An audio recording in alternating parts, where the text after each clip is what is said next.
Welcome to the Squint Podcast. We are thrilled to welcome Mollie Eastman. She is the creator of Sleep is a Skill and the host of the Sleep is a Skill podcast. Sleep is definitely a skill we want to learn. Like us, Mollie loves to study all things light and is doing a deep dive on how circadian rhythm impacts our sleep. We love Mollie because she is dedicated to taking a closer look to find the answers we need. We confirmed that being a night owl may not be our best spirit animal if we want to get a good night's sleep. Let's take a squint.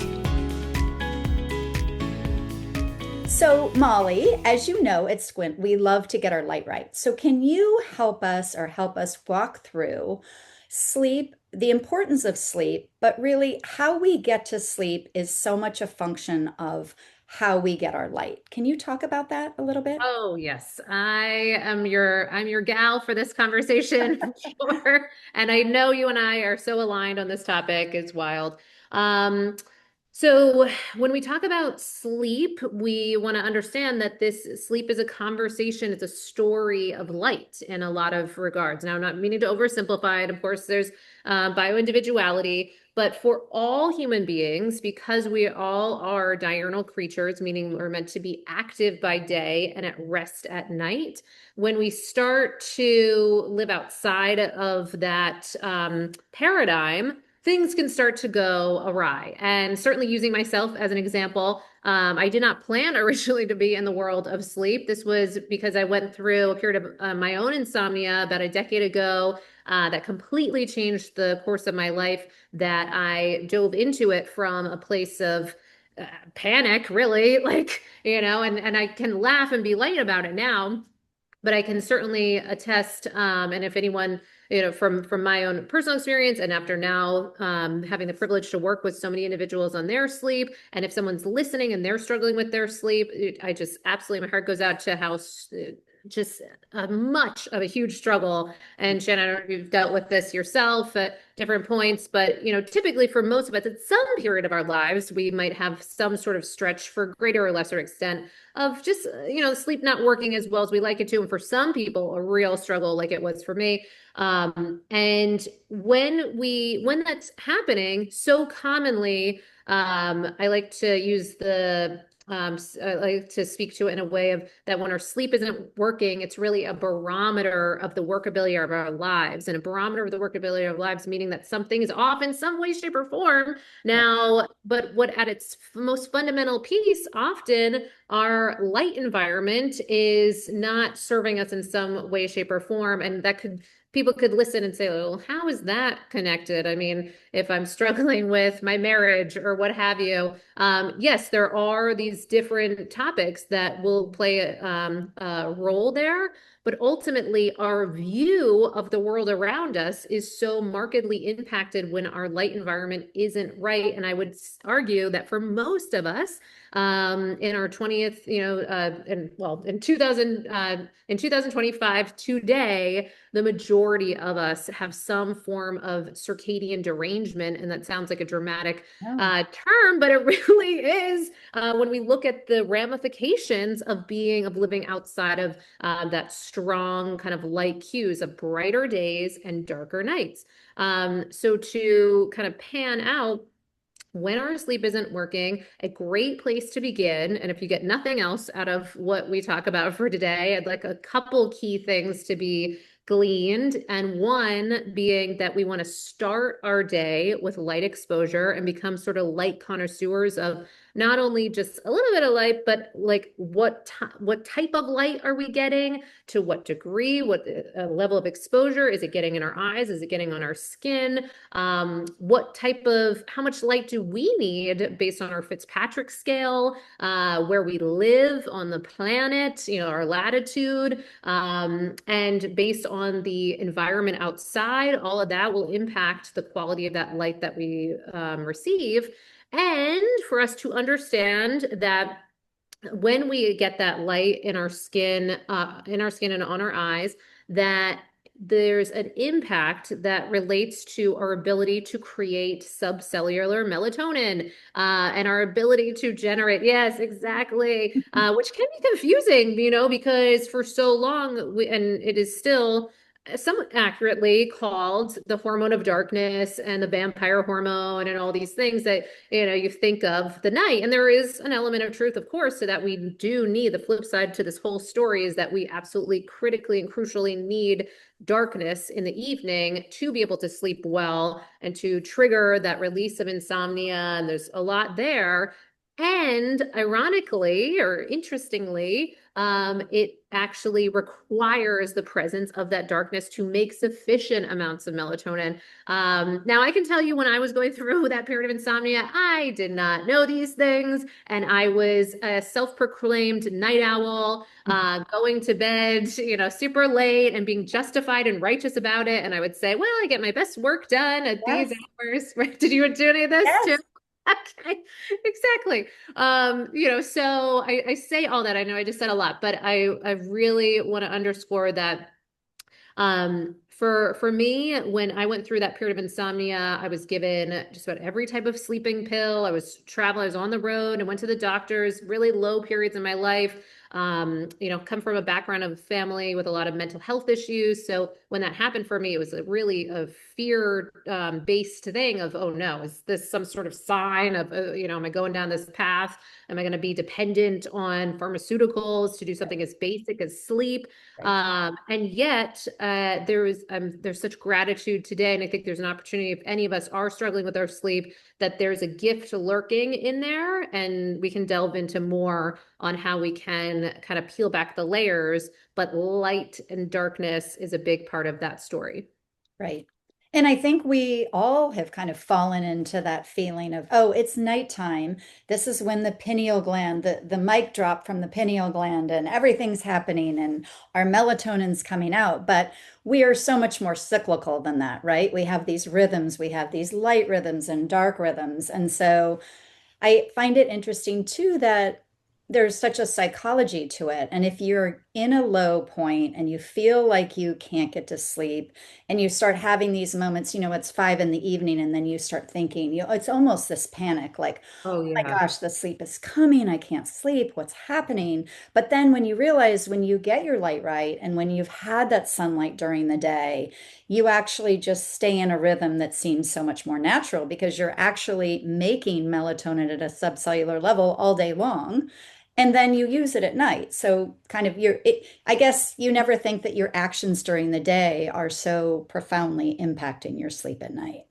Yes, beautifully said. And to your point, by virtue of shifting our behaviors, which really is quite outside of the bell curve of what most people are doing today, if we are to prioritize that time outside and getting that exposure on our skin that's not necessarily always covered in some way, shape, or form, whether with sunscreen or clothing, if we're actually getting some of that absorption on our skin and in our eyes throughout the course of the day, that alone impacts those other aspects of our experience of life, including our neurotransmitters and hormones and so many things that color and shape the world around us. And often, when people are struggling with their sleep, they might be told, well, you need to manage your stress better and this, that, and the other. And naturally, of course, like I'm not taking away from that. And layering in there that we're often supported when our biology is, this bidirectional relationship is in harmony.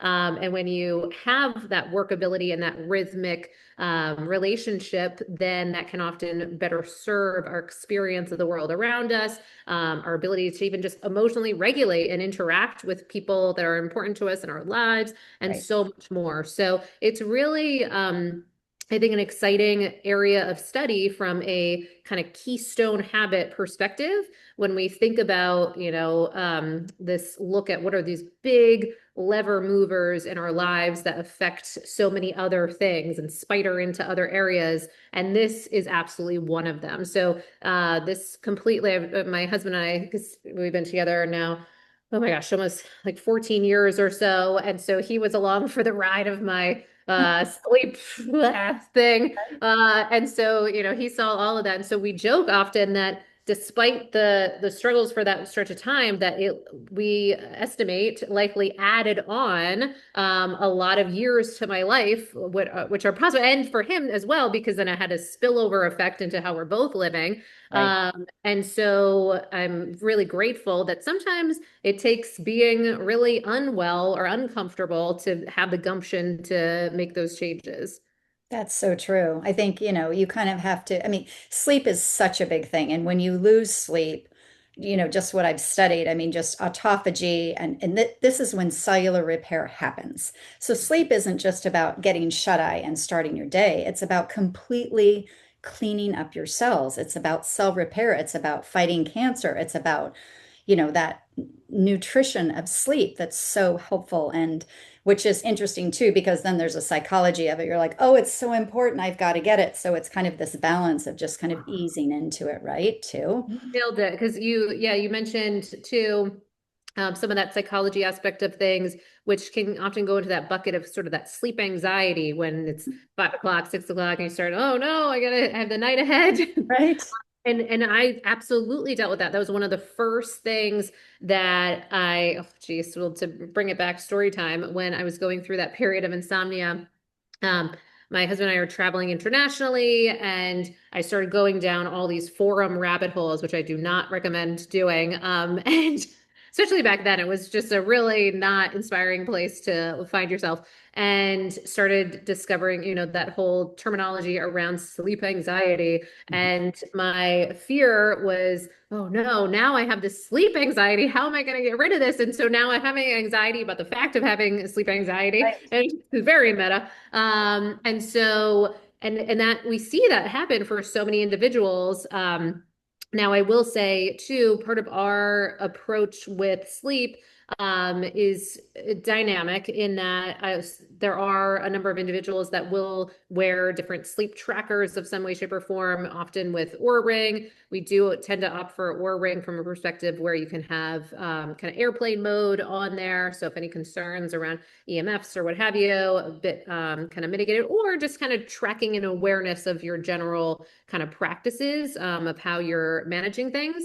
But I share all that because that can, at times, for some people, that can oddly alleviate anxiety kind of counterintuitively from a perspective of they start to see, oh, I'm actually getting more sleep than I might have realized, because paradoxical insomnia is a common thing that people can struggle with they're dealing with sleep, where they think that they're getting so much less sleep and they're actually kind of getting some of this micro sleep moments throughout the course of the night. So wearables sometimes can help with that. Now, the flip side can also be true, of course, and we've all likely heard of some of this orthosomnia, where we start fixating on our sleep. And, now it's often, especially people that would kind of lend or cling to the label of insomniacs, and as insomnia is difficulty falling asleep or staying asleep. If people are dealing with that, they might really start stressing out about their overthinking of sleep, and really very knowledgeable in all the problems that come about when you're not sleeping well. So it's not as if it's like, when you see on social media sometimes, or, just in the press around sleep, this urging to get more sleep. For insomniacs, they don't necessarily usually need that, and actually might stress them out even more, because they want desperately to sleep. And yet the situation of how they're relating to their sleep is resulting in that kind of pattern of sleep deprivation. So when we're talking about sleep too, it always is important to put into different buckets, because insomniacs we would deal with very, very differently than someone that's just maybe they're not prioritizing sleep as much, or they're stretching themselves thin and doing other things and maybe don't realize how much of an impact this is making on their health and well-being. Very different types of conversations to address those problems. So what would you say? I mean, I'm kind of the ancestral sleep gal. Like I kind of look back to, how did they live their life? They were out in the sun all day. They had their skin exposed. At night, they were by the campfire. They weren't doing deep dives on sleep, ironically, because some of the same modalities that we use to help us, which are deep dives on the internet, which is blue lit screens, is Oh, yeah. actually disturbing our sleep. So, what would you say? I mean, I'm always, people say, "Oh, are you anti-pharma?" I'm not anti-pharma if it can help you in an acute situation. So, Sure. would you say that for sleep, if you're in an acute situation, then technology might work, but overall, a wearable or anything that's attracting these electromagnetic fields would not be good fundamentally to keep you in circadian rhythm and sleep. Yeah, good call outs. From an ancestral perspective, first off, when we even just pan out and look at sleep as a area of study, we know that it appears that it really hadn't come into vogue in any meaningful way until the Industrial Revolution, when what was happening then when we started going indoors and being under electric lights at night, Right. um, and kind of just divorcing ourselves from all of these rhythms of nature that you're speaking to. When we started living that way, then voila, we started experiencing more and more sleep issues. And this can, if anyone is curious about that whole backstory, there's a great book called Mapping the Darkness that goes into the history of sleep as a field. And the fascinating piece around, to your point, a lot of this can be supported and aided and solved in many cases by living more in alignment with the rhythms of nature, kind of just getting ourselves outside. And to speak to that and to point to research that supports that, often is cited these great studies out of the University of Colorado, where they took night owls, self-proclaimed night owls, camping.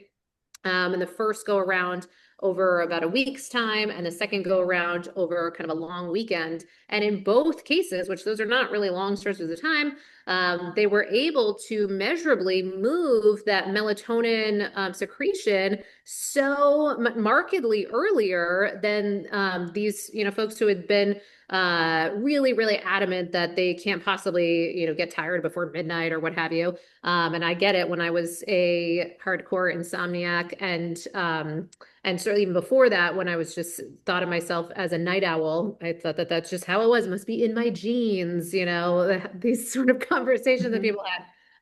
And then you discover, nope, when you shift that environment, things certainly change. So to your point, we absolutely see that if you can start to align with those rhythms, so much of this will get handled, and you won't necessarily even need any sort of wearable. I'm in the midst of writing a book right now, and so I am using and wearing no wearables for about this whole stretch of around a year, intentionally and on purpose, to point to, because as I'm someone that have tracked for many, many years.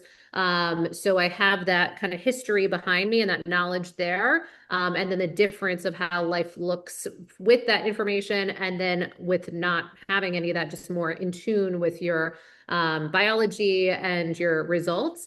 So stay tuned for that kind of Right. exploration. However, what I will point out though is that because for a few things. One, I do work with a lot of high stakes poker players, as quite a niche that I work within, and then in alignment with that, just a number of people that maybe they're working.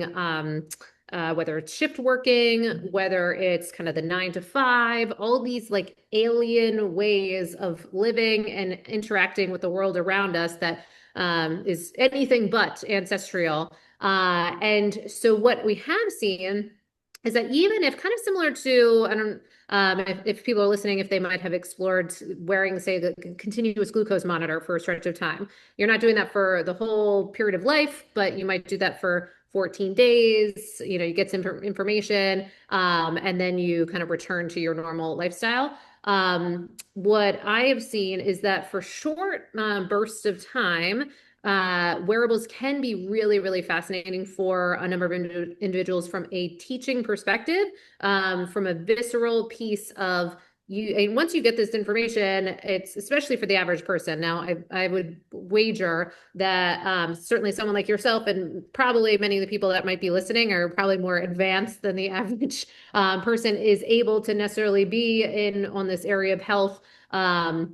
Because many of the people that I might be interacting with too, they might be struggling with, they're juggling, two different jobs, and they're just so outside of this conversation. And so there can be so many benefits when they start to understand the massive difference that comes about when you are getting that bright light exposure, when you are timing your meals and understanding that your meals are on a circadian rhythm, when you're understanding that your body movement affects your results with your body temperature. It really starts to spill over into this fascinating it just helps to make your argument for you and gets them in the game. So even if there's those short periods of time, that can often be a really compelling way to get behavioral change, because one of the things we see is that sometimes, people get really committed on these things because they felt so bad. I was an example of that. I'd love to hear more about your story too. But sometimes, we can come from this for different reasons where we're more committed than the average person might be, whether just because it was so unpleasant or whatever your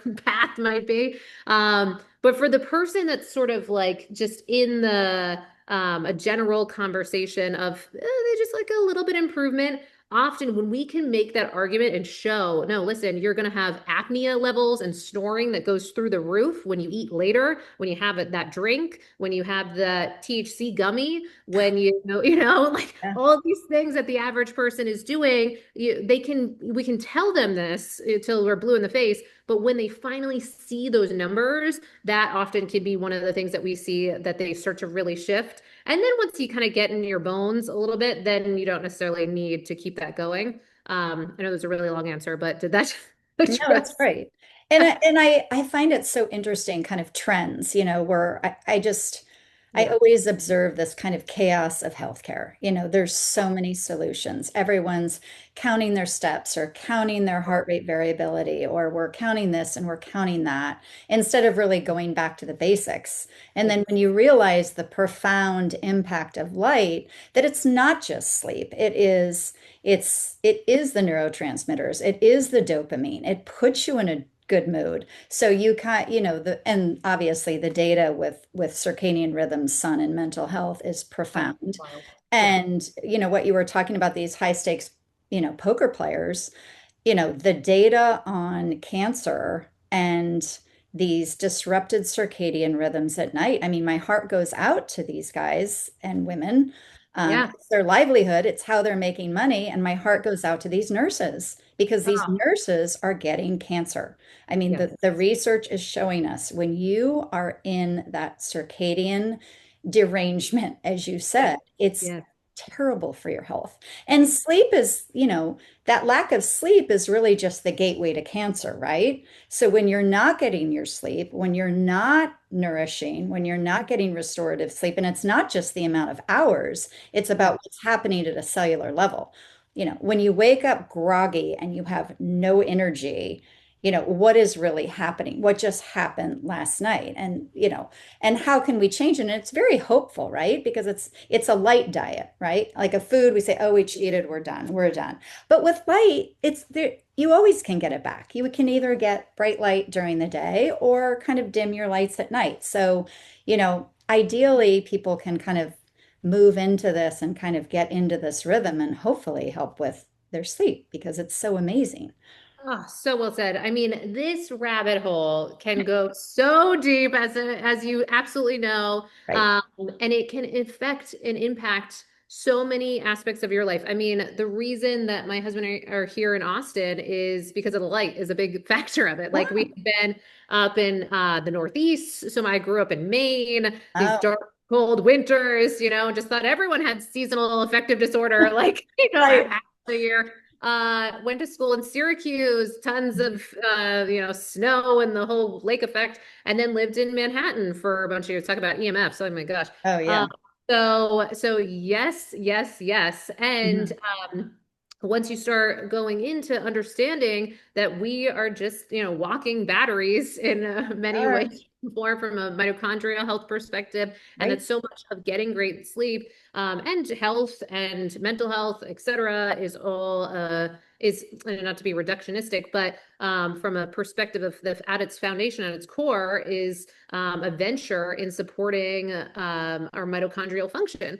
Right. And how do we do that? None other than getting our light right, as you're pointing to so eloquently. So it's just a fascinating venture, and I hope that part of the impact of this conversation for anyone that might be listening is just even the intrigue of how greatly our light and our dark can affect our well-being.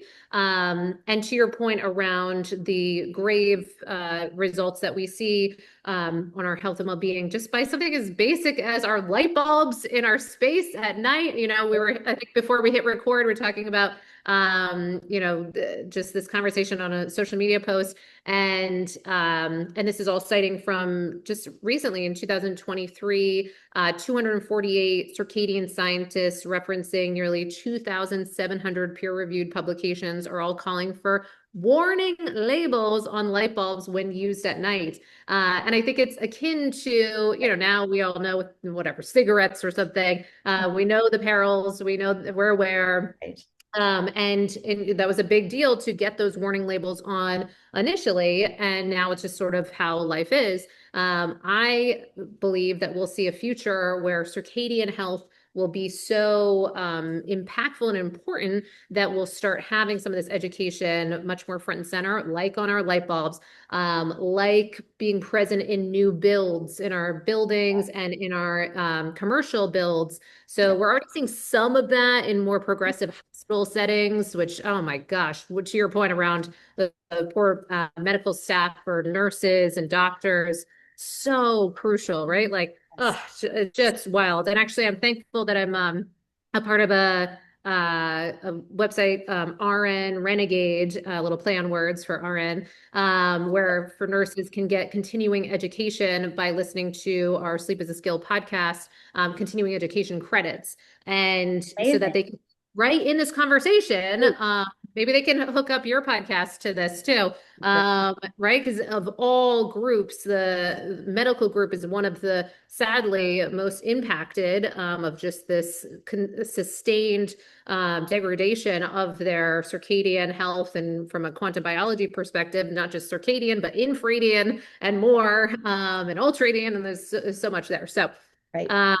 big topics for sure. Yes. So I'm all at Squint, we're about kind of like easy steps. Just we love checklists and we love, we just love to follow checklists and say, what do we need? So at night, what are your top three? I won't say tricks. It's what are your top three circadian touch points for people about how to think about their evening to help their circadian rhythm to help their sleep best?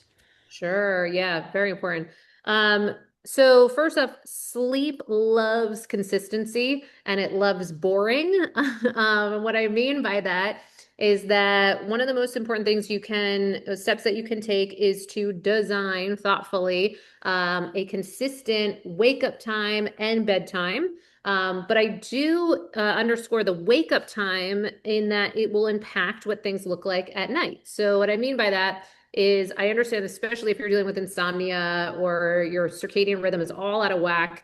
Sometimes you won't be tired at the specific time, and that can get you all frazzled and messed with. Well, I said I was going to go to bed at 10, and now it's 10:30, and what do I do? So just the knowledge that if we're thoughtfully designing what we with our people call it our circadian crafted day, then we will design that consistent wake up time. So even if you have a rough night, even if you didn't get sleepy until a certain time, or you woke up and now you're up at 3 and you're up at 4 and whatever, that you're still largely getting up at around the same time. And this is called the kind of relating to the do nothing method. And so meaning that even if you didn't get as much sleep as you would like, that you're still aiming to not compensate. So you're still waking up that consistent time. You're not overly, caffeinating yourself. You're not taking long naps. You're not going to bed super early. You're not doing all these compensating acts that many times we will do do when we are tired, and we think that that makes sense because it seems to make sense, and yet that can throw us off even more. So when you've got your strong alarm set for the next morning, committing to sticking with that. And so then your evening will spill over in a particular way. So almost like a kid, or babies, I'm not a parent, but it certainly can point to the tendencies for us to do our nice wind down routine for children. Well, we want to do that same thing for ourselves, where we're doing it about the same time, where we're stepping through and taking those steps to bring in that wind down. But you want to think about how can you be mimicking what's happening outside inside, and hopefully that you're getting outside, right, as much as you possibly can. Right. Now, when you are inside, then we want thermostats to kind of be mimicking the outside. So we want to have these warmer days, cooler nights. We want to have brighter days, darker nights. And so what do the darker piece look like?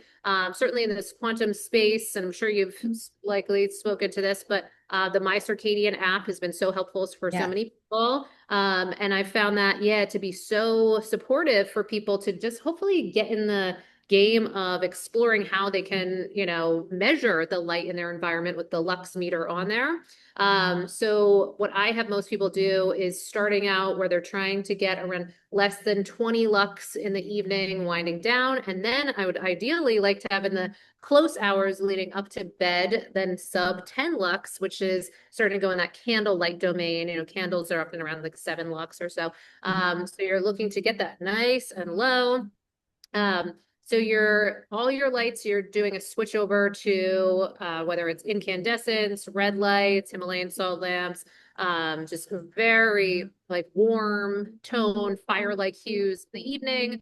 And then if you are having to be exposed for whatever reason, then you're wearing those orange or red blue blockers. I've even got some ridiculous ones that go all the way around that have like almost like goggle-esque like construction. Oh, I have those. Yes, exactly. Those are not point for winning any sort of like fashion awards, that's for sure. No, I know. But they are really effective. I know the world we're in when you get into bed with your partner and the things that, whether we're mouth taping or nose taping or our goggles. I mean, it's not a good look for anybody. It's not a good look, exactly. But we are going to be aging so great because exactly. We are sleeping. We are sleeping, exactly. And we're not getting that cortisol amp up that's happening in that glucose response. And we're helping to support our body temperature, drift like this nice, beautiful drop in body temperature. Right. If your body temperature is going up, your ability to create sufficient melatonin is going down. Yes. Also, if you're eating, we had Dr. Sachin Panda out of the Salk Institute over in your neck of the woods.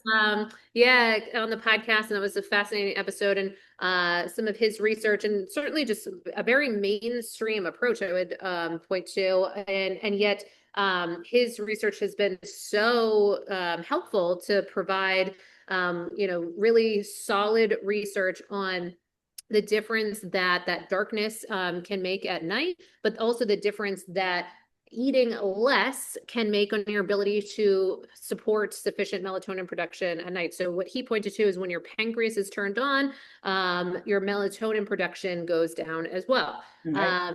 And that could even be like healthy foods. Just eating earlier in the evening, just not going to bed totally full so that you're using your energy to digest instead of this autophagy and cell cleaning and letting your melanin do its thing.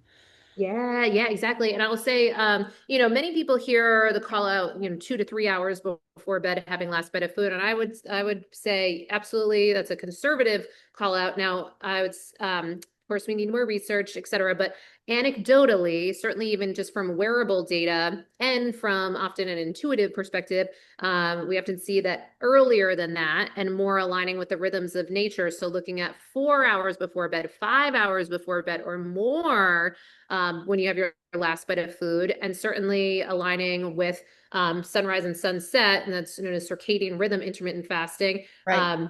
Which, of course, in the summer, no big deal. But suddenly when the winter comes and the sun might be setting at like 4:30 p.m., 5 p.m., for many people, that becomes a whole new thing. But when you see how much of a difference that can make in the quality of your sleep. One, we can expect to see a lot of markers change. So one, often deep sleep numbers going up when you move that last bite of food back. Often your heart rate going down, which is favorable, often seeing heart rate variability going up, body temperature going down, respiratory rate going down, instances of snoring, and then also huge prevalence of sleep apnea. It's just rampant, rampant, rampant right now. And that's a whole other topic as to Right. why, that's happening. Yes. And so sleep apnea severity markedly going down when you move that last bit of food earlier. Um, and so a lot of those things we want to kind of think of day mode and night mode. So Right. for day mode, when you're eating, you're moving, you're so exercising, you're getting light, you're warm body temperature, you're dealing with stressful things and things that might, really get the brain going, kind of this beta brain state. Whereas in the night, we're looking to cultivate a whole other flip side of that coin. Right. So mode is going to be more about parasympathetic response, down regulation. How can we create like a runway to shift from that beta brain state down to these lower brain states to then transition into get into eventually that deep delta rich sleep. And that doesn't happen overnight because we're not robots and we do need that support of how can you have that wind down aspect. So exploring that for yourself, but for different people that might look like different things. So that might mean like reading, music, stretching, journaling. It might be just connecting with friends, loved ones, almost like from an ancestral perspective, sort of our connecting around the fire and just calm and at ease. But how can we have that beautiful sort of rhythm to our day is something that's missing for many of us. No, that's amazing. And I think in modern society, and I do it, you do it. I mean, I see our kids do it, which is, oh, I'm just going to wind down, I'm just going to relax. And our relaxation is scrolling. Yeah, So totally. something it's completely opposite for our, parasympathetic state. And if we kind of want to get into this relaxed sleep state, the phone is the last thing you want to be on, in those evening hours. Yeah. And then I loved what you were talking about circadian eating because I think it's so important. And a trendy thing is intermittent fasting. And I don't have an issue with intermittent fasting. I think it can be super helpful. I think a fast a couple times a year is a great idea. But these women are basically they're not eating, they're jamming coffee all day. And then 3 o'clock comes and they're back ending their day with these huge amounts of food. They've been starving all day. Yeah, And then their circadian rhythm is completely disrupted from both a food and a sleep perspective. So it's exactly. really interesting kind of the things we do and the ideas that we're taught when it's really this just basic bright light, dark nights, and just to kind of keep it going as long as you can and just to stay in that rhythm. Yes, and that's why I think, I know we started this conversation around ancestral wisdom, and still one of my favorite podcast episodes of guests that we've had on was a kind of sleep anthropologist who Mm, studied the Hadza tribe in Africa, and they brought, sleep trackers and measured their sleep, and we get to fundamentally understand from a group that's, our best guess of how we used to live and often just lending and borrowing from what we likely did for thousands and thousands and thousands of years when our this modernity, the ways that we're conducting ourselves are so new and clearly so not agreeing with our biology based on just some of the things that we're seeing in our health and ways that things are starting to unravel. nice. So something's not totally working. So there's wisdom there. Mhm. And so when we borrow that wisdom, we see that largely there was a tethering to that rhythms of nature. And there would be variation, so they would find that some people would drift a little bit later, some people would drift a little bit earlier, but it was always so closely connected with sunrise and sunset to some way, shape, or form. Whereas now we've just gotten kind of off the rails where we have this 24-hour lifestyles. Right.